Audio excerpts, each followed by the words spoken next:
building here.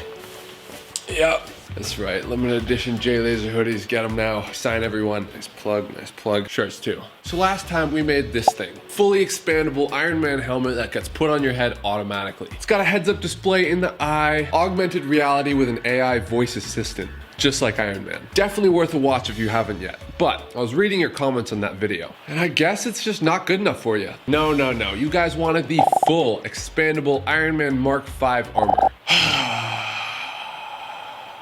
Alright, I'm almost afraid to ask this now, but comment down below what you want me to make in my next video. Because clearly, if enough of you want it, I'll make it happen, or at least try to. And if you do end up liking this, please drop a like and subscribe if you want, because we put some work into this one. Alright, let's run the clips. So in Iron Man 2, one of the first scenes was him fighting Whiplash, where he debuts this Mark V armor. The suit starts out as a sleek metal briefcase which gets tossed to Tony, which by the way would weigh way more than he would weigh, it's a tongue twister, would weigh way more than she made it seem. But that's just the tip of the iceberg for the seemingly impossible. Anyways, Tony steps on the suit and it pops open to reveal about 1 million moving parts. Now I do gotta give credit to the animation team at Marvel just for all the detail they put in this scene. I've probably watched the scene about 100 times now, way more than anyone should, and every time I notice new things. So first, some handles pop out that were originally the handles for the briefcase. He grabs them and then pushes down into what look like become the arms of the suit. He then lifts the suit up onto his body and places it onto his chest. By now the suit's unfolded so you can see the chest and the shoulders, which all are sliding into place. He then opens up his arms and the pieces wrap around to attach. I mean, they did kind of use some motion blur to hide what was actually happening, but it's all good. And the shoulders fold back and the abs drop into place. Then it cuts into the arc reactor firing up. And again, it really just shows the intricacy of this suit. Like, look at all those tiny pieces on the side, all moving like perfectly together. Also, I never understood why he would put like the main power source so openly exposed on his chest. Like, that's clearly the part you would aim for if you're trying to fight him. Literally a big glowing shiny target that powers the suit. It just looks too cool though. Anyways, then it cuts back out to the arms where all the armor slides out to cover up the arms and the repulsors light up. Then it pans down to the legs where again you can see the extremely complex mechanism expanding. Again, they used a bit more motion blur to hide exactly what's happening, but in simplest form it looks like it's just pieces sliding out from one another. Then of course the helmet pops out from the back, kinda out of nowhere, and folds over his face like we made in the last video. So that all happens in like 20 seconds. And overall, I think the animation team did a great job with this. Like, all the movements and mechanics are based in what seems like physically possible mechanisms, and where things aren't quite possible, they do a great job hiding it. Altogether, this makes for an amazing scene that really shows off Tony Stark's engineering ability. And it's gonna be nearly impossible to replicate this. Like, the more parts, the more complexity, the more things that are gonna break, just a fact of life. And I don't think they could have fit any more parts into this suit, to be honest. So we're gonna have to get a little creative. Basically, I'll be happy if we can get the entire suit to fit in a briefcase, suitcase type thing. Have it go on seamlessly-ish. Like, we pick it up, put it on our body, and it just somehow goes on. That'd be great. And I'm trying to mimic the movie as much as possible, you know, stay true to how he did it. Like, I think we can make the abs pretty close, maybe the arms and legs. And if we also make it full metal, that's another thing I want to try. Maybe we throw in some lights and lasers too for good measure. I mean, that's what we do here. But overall, this project's definitely one of those that lies well outside my comfort zone. Like, I'm not in a cosplay. I've never built like a full suit of armor or anything. So, you know, taking on a project of this size, I just really want to do it justice. So I started with some research, just see if anyone's done anything like this before. And I found this one guy, Ryan Brooks, who made something similar to this. Looks really complex and pretty impressive, but it's not quite as smooth as I want it. Like, it doesn't just go on you, and it doesn't look like it's made of metal either. Actually, I couldn't even find any regular Iron Man suits that were actually handmade, made of metal. Like, I found one 3D printed titanium one that like Adam Savage did, but none that actually fold down into a briefcase. Yeah, so at this point I realized I was in pretty deep. Like, the closest thing I found was this like ninja armor, tatami Japanese folding armor, which isn't gonna be much help. So I thought maybe I could start at the other end, take an existing model of the Mark V, and then just make it fold.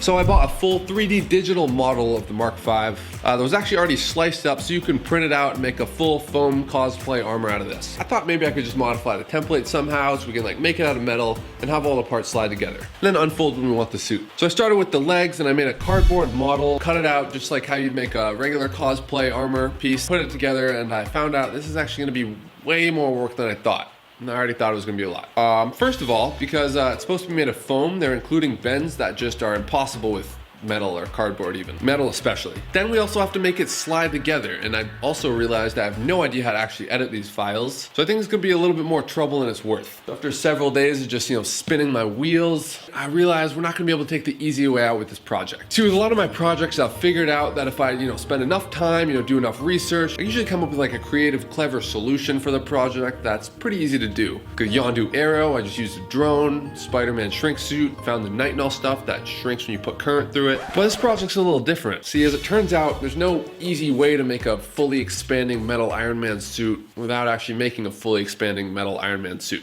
I can't find anything like this that exists. Guess we're gonna have to be doing this one from scratch. First started with the legs. Like, they're just fancy tubes, right? So we can kind of use like a telescoping mechanism, I thought. They collapse into themselves, we can store it in a case. Couple issues though, right off the bat.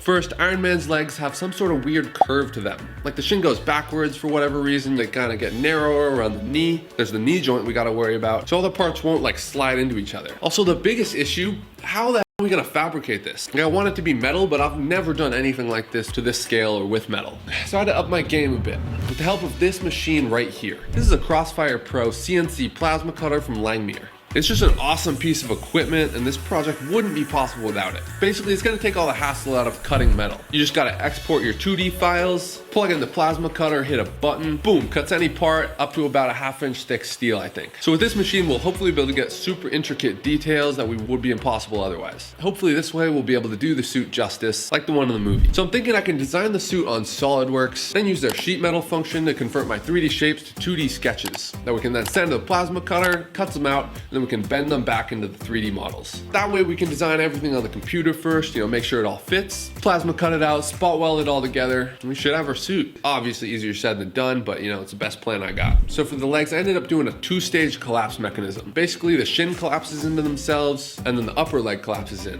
That way we keep the knee joint separate so it can get a little smaller around there, and also bend. That way it'll look more natural. The goal here is to strike a nice balance between fitting in a case and looking like Iron Man. So I figured we can do both legs like this, and the hip piece can slide down around the legs and connect them. So altogether, this piece has a dimension of about like 16 inches by 16 by 12 deep. It's not bad, but we still gotta fit in the whole chest, the arms, the stomach, and the back. So I cut out and bent the leg pieces from some 16 gauge cold rolled steel, and I put them together to see if my plan would work. Definitely took a little bit of finessing, but everything seemed to fit together. Just gonna be a matter of being as precise as possible with like my bending to make sure everything slides all right. And I used some kind of thick steel because I didn't want this thing to be flimsy. We can't have it breaking when we're putting it on and off. And it's also way cooler that I can stop like blades. All right, hit me. Okay, harder. Okay, harder. Okay, harder. Are you okay? It worked! Fire. Give me a little pop. Yep, another pop. Yep. No! We're proving a point here. Alright, get the gun. Anyways, to connect the segments, I used some nylon straps positioned in such a way that the leg could still slide in and out of each other. And thankfully, the actual suit in the movies features a lot of these leg breaks because it folds up as well. So, we're actually getting the design somewhat right. So I think if we make the other leg, attach it to the hip piece, then the hip piece can fold around everything, then we can kind of step into it and slide them on like pants. That way we won't need any fancy motors or any other complications that are, just gonna potentially break. Even still though, there's hundreds of pieces we're gonna have to plasma cut, bend, and attach to make the suit. And yeah, this part is what took a while.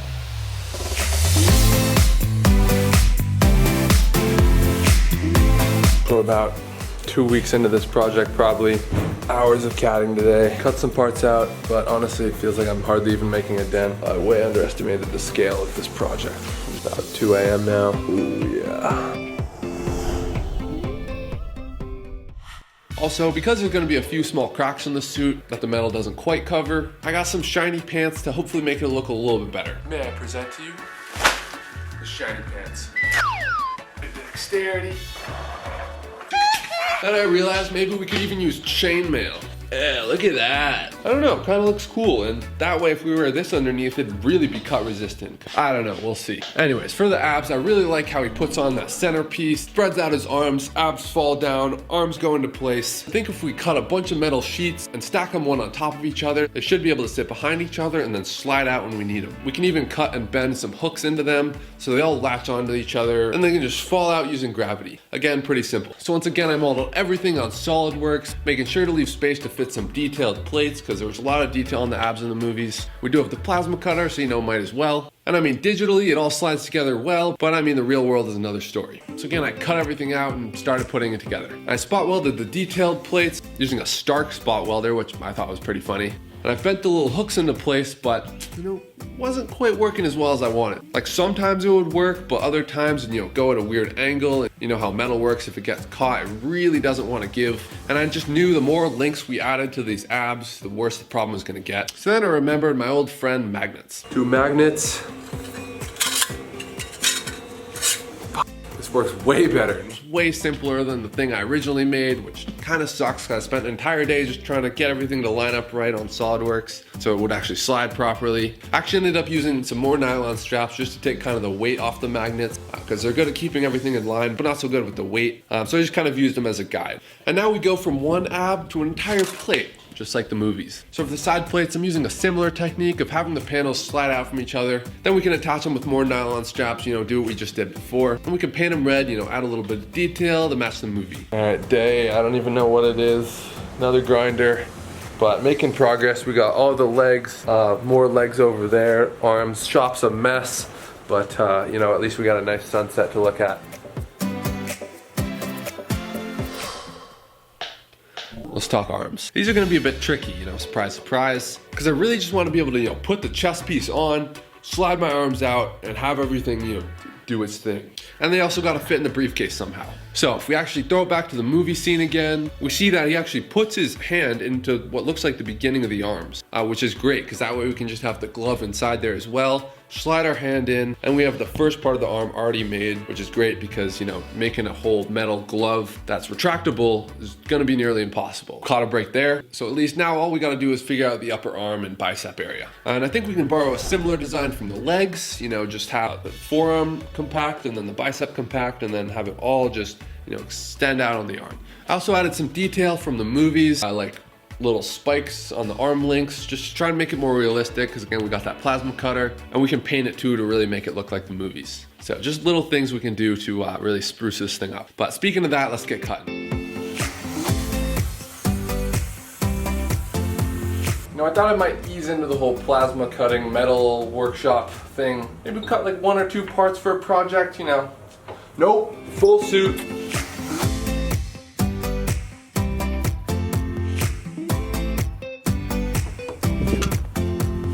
So for the hands, we already have some full metal Iron Man hands left over from my last project. We just gotta paint them red. And we actually gave a pair of these away in my last video. We'll pick a winner for that, and that is right here. Congratulations. And before that, we gave away some custom Black Panther shoes I made to the guy right here, Sammy. All right, so for this video's giveaway, I asked you guys what you wanted on Instagram, and a lot of you said 3D printers, which I think is just an amazing idea. It's just such a good tool for creation. And I've always tried to inspire and encourage you guys to make stuff. So something like a 3D printer will definitely elevate your guys' game. So if you wanna win this Ender 3, which is arguably the best beginner 3D printer on the market, just drop a like and subscribe, obviously, then pop on over to our Instagram, like the post for this video, and then follow us over there. And now here's some projects that you guys actually made yourselves and then sent to me. Check them out.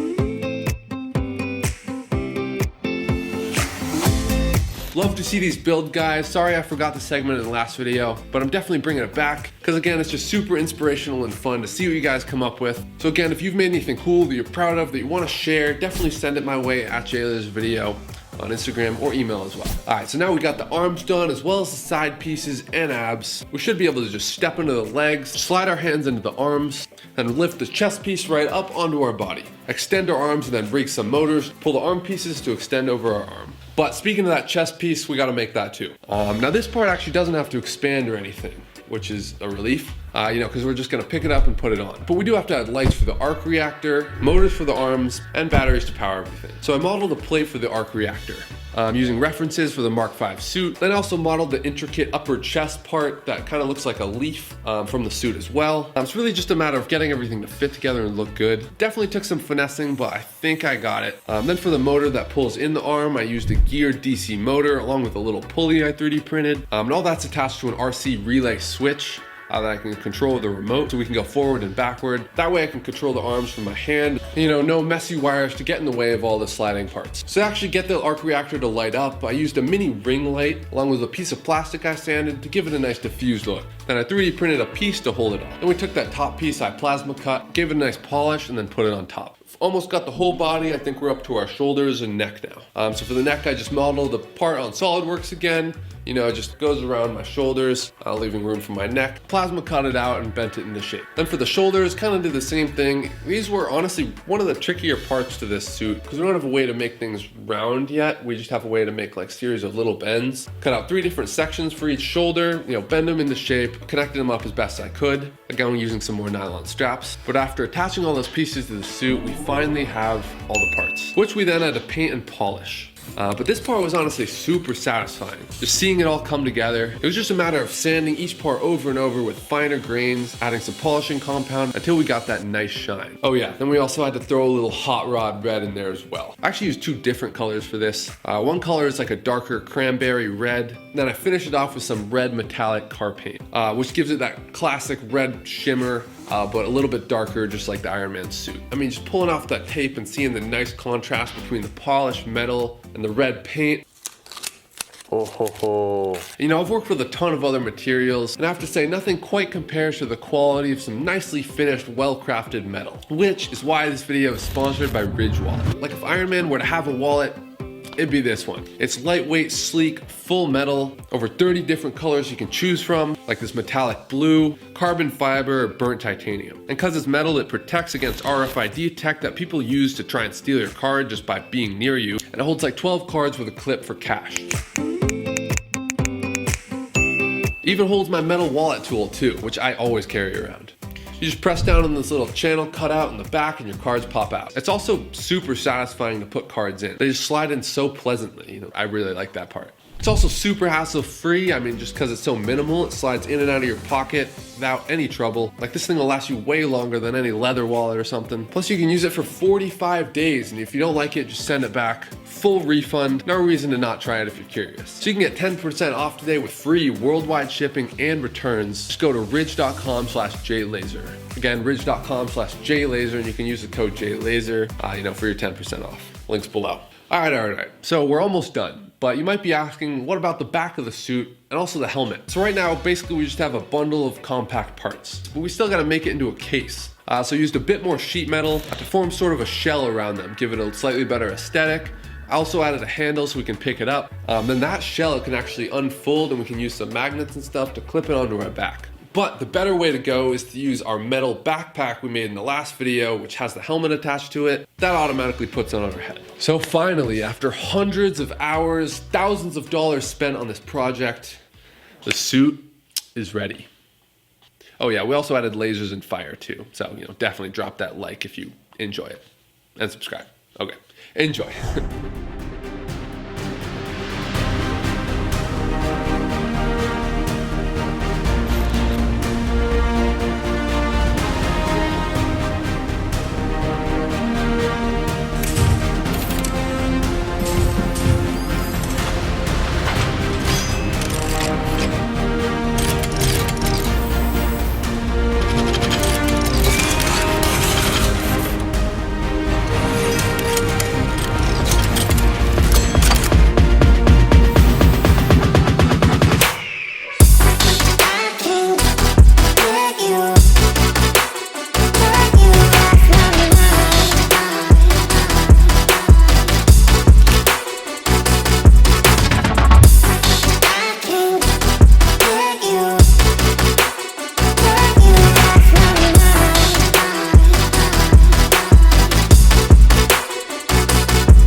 So looking back on this project, obviously I'm extremely proud of what we did. Just the sheer detail of all this stuff, you know, Coming from hardly ever working with metal, I feel like I know a lot more now. Obviously, there's things I would change. Like, it wouldn't be fair to you if I didn't tell you guys some of the troubles we had with the suit. First off, I found out why no one's made metal suits before. They're heavy as f. Like, by the end of filming, I almost passed out from wearing this thing. They're just so big and bulky, it's hard to move. It's not super easy to put on. You know, didn't quite go as smoothly as we made it look. But nonetheless, I mean, it still was a first version, and it's still what I think is the only metal Iron Man suit that fits in a briefcase. So I'm gonna still call that a win. So thank you guys very much for watching this video. If you actually made it this far, you're a real one. Like, it really means a lot to me. So comment what you want me to make next, and we'll see you in the next video.